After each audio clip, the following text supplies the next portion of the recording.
and humanitarian crisis. Well, TVC's Femi Akande is live for us in Nairobi, Kenya, where the meeting attended by President Bola Ahmed Tinubu took place earlier today. Femi, it's good to have you join us on the news at this time. We notice it's the third time President Bola Ahmed Tinubu will be out on an official visit. It seems to be making very strong statements in defense of the African continent. Talk to us about what this meeting means to the Nigerian government.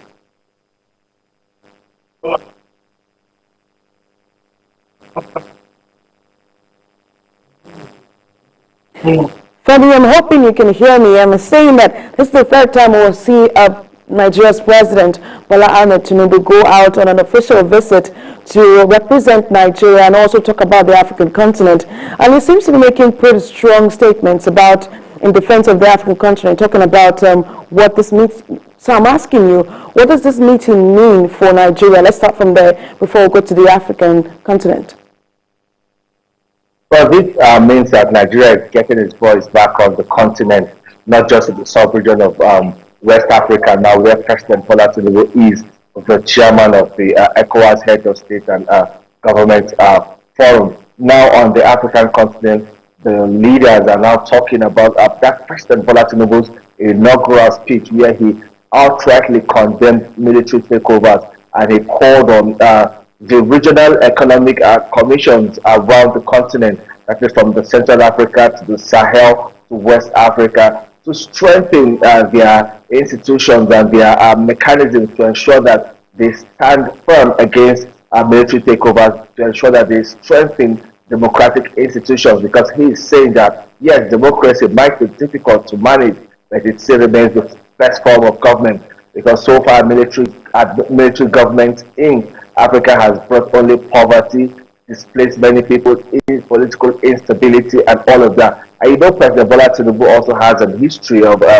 fighting against the military regime in Nigeria. He was one of those at the forefront of fight against military dictatorship to enthrone democracy, which eventually paid off in 1999 at the start of the Fourth Republic. So he is taking the Nigerian story now to the continental stage to ensure that everyone buys into it. Also urging the United Nations to support smaller countries and, of course, the West African sub-region and indeed African Union to help them in deepening democratic governance in the region. So he believes if this is done, it would engender shared prosperity, economic growth, and development. Sarah. President Tinubu has a good story to sell to the African continent, particularly if you take a look at Nigeria's 24 years of uninterrupted democratic governance. But is it safe to say that Africa should fully adopt a democratic system of government?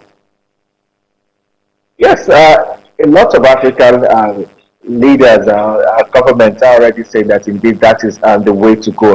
And you know, in Africa, within the past 2 years, countries in Africa have conducted about 12 democratic elections, and some of them have had about four successful transition from one government to the another, from one democratic government to another. So all of these are also indicators and pointers to the fact that indeed democracy is growing in Africa. Yes, we have stories of coups, military takeovers, and the military interregnum here and there, just within from 2022 to now, we've had about 6 successful coup d'etats with 3 unsuccessful attempts. But what some leaders are saying is that indeed this is not a bleak story for Africa. Despite all of these incidents, scattered incidents across Africa, they still maintain that these incidents are isolated, that Africa still has a cause to indeed cherish the democracy that appears to that is being practiced by majority of member countries of the African Union, and they believe that this would help the continent move closer towards achieving the sustainable development goal and also the goal set by the African Union to ensure that by the year 2063, almost all African member countries of the African Union will be fully democratized. So we believe that these things will dominate the discussions when President Bola Tinubu sits with the heads of other regional economic communities on the continent, to talk about issues on the continent, and also give a report on the implementation of the African Free Trade Continental Agreement. Exactly, Femi. I was going to ask you, what, apart from the military takeovers, which seem to be one of the top issues that we discussed at this meeting, what are the other talking points for the African leaders? Yes, the African Free Trade Continental Agreement is one that will dominate their discussion. It's in the implementation stage. This meeting will help, will give a status brief on how far they have come. President Bola Tinubu will be making the case for ECOWAS as the chairman of the ECOWAS Commission. He would first be briefed by Nigeria's permanent secretary, who is acting in that capacity as Foreign Affairs Minister, acting Foreign Affairs Minister, until a substantive minister is appointed by President Bola Tinubu, and also other regional leaders in the West African sub-region will brief him, and it is that he will take to the meeting where he'll be making a presentation on behalf of the sub-region on how far West Africa has come, what the challenges are, and how, together with other regions on the continent, they can harmonize the plans and ensure that, yes, that a borderless continent in terms of trade will be achieved to promote economic development and wipe out poverty. Sarah. Femi Akande, live for us in Nairobi, Kenya. Of course, we'll keep tabs with you as you monitor the events there in Nairobi, Kenya. Away from that, the police says it has arrested a 22-year-old member of a kidnap syndicate who had abducted minors in Lafayette, the Nasarawa state capital. The police also arrested a 9-man job racketeering gang for defrauding 20 job seekers and dispossessing them of their money. Godwin Agwam reports. It's another round of victory for the Nigeria police in Nasarawa state, with more breakthroughs achieved in the fight against crime. Most prominent is the arrest of one member of a kidnap syndicate responsible for the abduction of minors.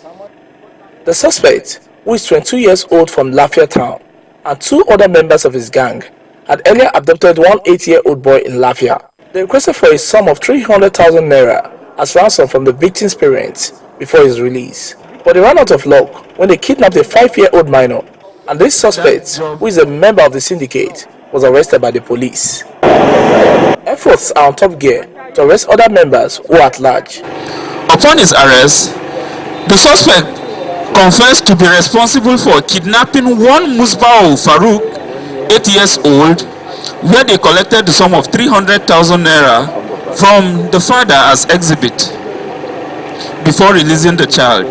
The suspect confessed to the crime. Ka kidnapping waye? Wani yaro ne muka yi mu biyu. Ku biyu? Ina ɗayanka yake? Ba same shi ba mu ba. The police also arrested this 9-man job racketeering gang for defrauding 20 job seekers in Lafayette. The suspects had allegedly asked the victims to pay sums ranging from 500,000 naira to 650,000 naira in order to travel abroad for a job opening. But the suspects were arrested after a complaint was lodged at the police station in Lafayette. I got a call from unknown number directly telling me, congratulations, I got a job in Quest International Company, that I should prepare myself any moment from now. They'll call me for interview. When I'm to come, I should come with my document and national ID card. This get rich quick syndrome won't take us anywhere. It's taking us to doom. It is because of how desperate the youths are. That was why these people were, the victims were defrauded. A total of 15 kidnappers, 2 armed robbers, 4 cultists, 9 other suspects have been arrested, while 4 firearms and ammunition were recovered. Godwin Agwam, TVC News, Lafayette. The Economic and Financial Crimes Commission, Lagos Command, says it has received a total of 1,388 petitions on investment and forex-related scams involving the sums of more than 317 billion naira and $3.2 million. The acting chairman of the Karim Chukwu says many of these cases are under investigation, while recoveries running into billions of naira and other currencies have been made. Kemi Foladiyemo reports.